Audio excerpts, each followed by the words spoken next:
believe that you may say you don't want border control and you're against ICE, but I actually don't believe you in your daily lives. How many people in the audience here had to go through security to get here? Raise your hand. Just be honest. Otherwise, you go to jail, I guess, for illegal trespassing, right? This is an authorized... Illegal immigration remains one of the most debated issues in the country, and tensions quickly rise whenever it's discussed. During a heated moment on The View, Elisabeth Hasselbeck challenged the panel with a simple but pointed question, exposing what she believed were inconsistencies in their views. The exchange sparked an intense back and forth that grabbed attention right away. That's exactly why today's video is one you won't want to miss, so let's jump straight into it. So Joe Biden, I remember during the speech to the nation, said, we have a good border plan that is bipartisan.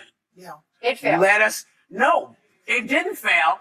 The Republicans were told by you-know-who, don't do this, to block this. So that's the first thing. But more than anything, nobody wants anyone murdered. I was going to say that one of the things that I think everybody in the nation wants is they want tight borders. They want people who are not good for the country out of the country. There have been efforts made by both sides to figure out how to do this.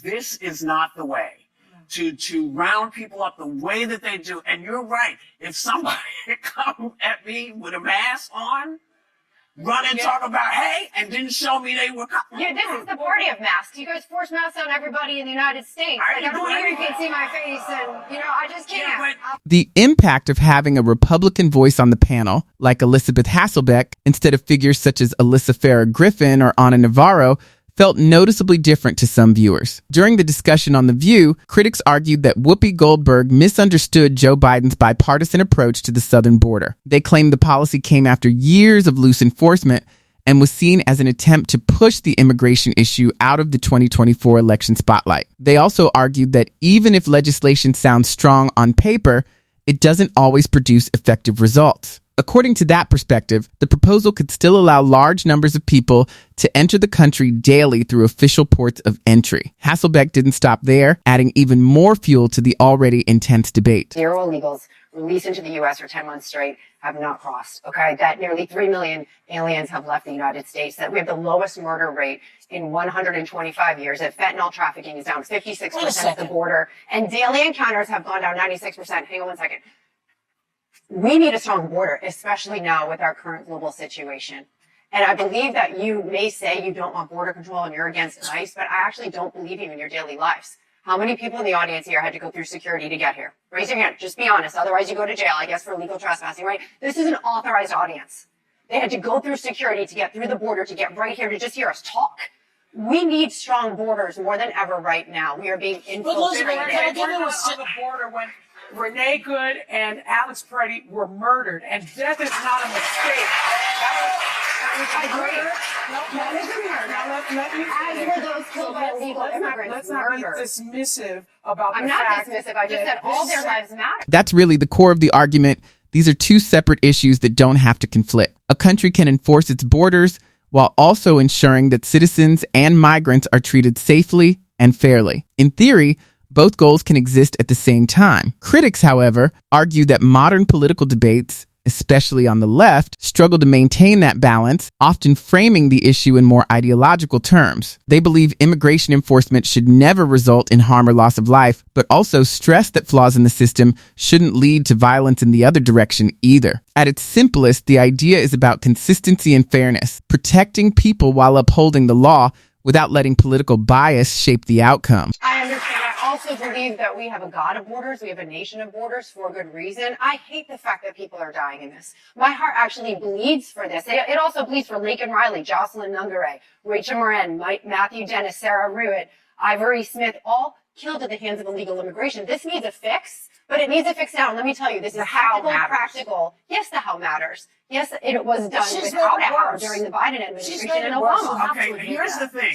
Let's take Obama and Biden out of here, because this is, let's believe that. Listen, I told you my heart aches. I do think we can extend the department to also monitor and weed out criminals who are coming here to infiltrate versus those that are coming here with hope to elevate their lives to a place that we just happen to be born here with. I get Some critics argue it's incomplete to leave out figures like Barack Obama and Joe Biden when discussing current immigration challenges, saying policies from multiple administrations have shaped today's situation. They also point out that the security dimension of illegal immigration doesn't always get as much attention in public debates as humanitarian concerns. With millions of border encounters reported in recent years, critics say it's unrealistic to assume every individual crossing has the same intentions, even while acknowledging that many are seeking better opportunities. From this perspective, a key question emerges. If expanding legal immigration pathways is a goal, why isn't there more consistent bipartisan cooperation to strengthen and streamline the system? Instead, they argue, the approach often appears divided and contradictory. Commentators like Scott Jennings have highlighted these concerns, outlining what they see as gaps between stated goals and actual policy proposals, and calling for a more balanced, coordinated solution. Instead, Democrats are doubling, nay, tripling down, I think, on their insane positions around immigration. Just last week, my interaction on CNN with Tennessee State Representative Justin J. Pearson, that went viral because he refused to acknowledge that there is a single illegal alien that he believes ICE should deport. He couldn't name a single person. And now up in Minnesota, there is a Democrat primary up there for the United States Senate, and it is forcing the candidates in that race to take the most irresponsible, craziest positions you can imagine. Representative Angie Craig, she is a congresswoman right now. She's running in this Senate primary. She wrote an actual op-ed for her local newspaper in Minneapolis, saying that she now regrets her vote in favor of the Laken-Riley Act. She voted for it. Now she regrets it. Now keep in mind what the Laken-Riley Act was all about.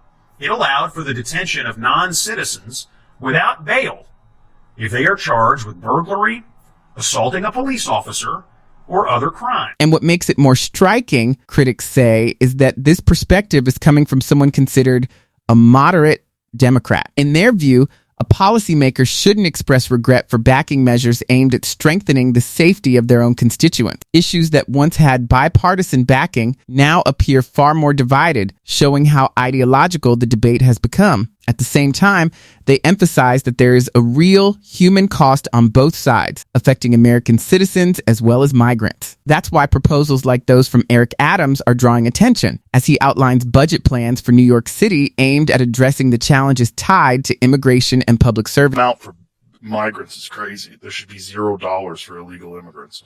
But Zero. I don't think you can have zero, because if they're going to be there, they're going to be. You have to feed them. You have to do something with them. Like literally, if you don't feed them, they're going to be robbing stores. Human beings need food. What are you going to do? Get them jobs. How are you going to get a migrant a job?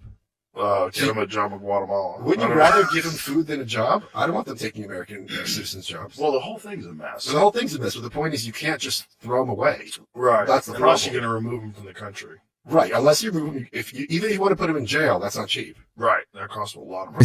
Critics often argue that mainstream media tends to highlight stories that drive attention and ratings, which can sometimes leave the bigger picture overlooked. From that perspective, a party that presents itself as compassionate may still fall short when it comes to fully addressing the real human costs involved on all sides of the issue. Many believe meaningful improvements to the legal immigration system are essential moving forward. Otherwise, the long-term consequences could continue to build. What do you think about this? Share your opinion in the comments, and don't forget to like and subscribe. Thanks for watching, and I'll see you in the next one.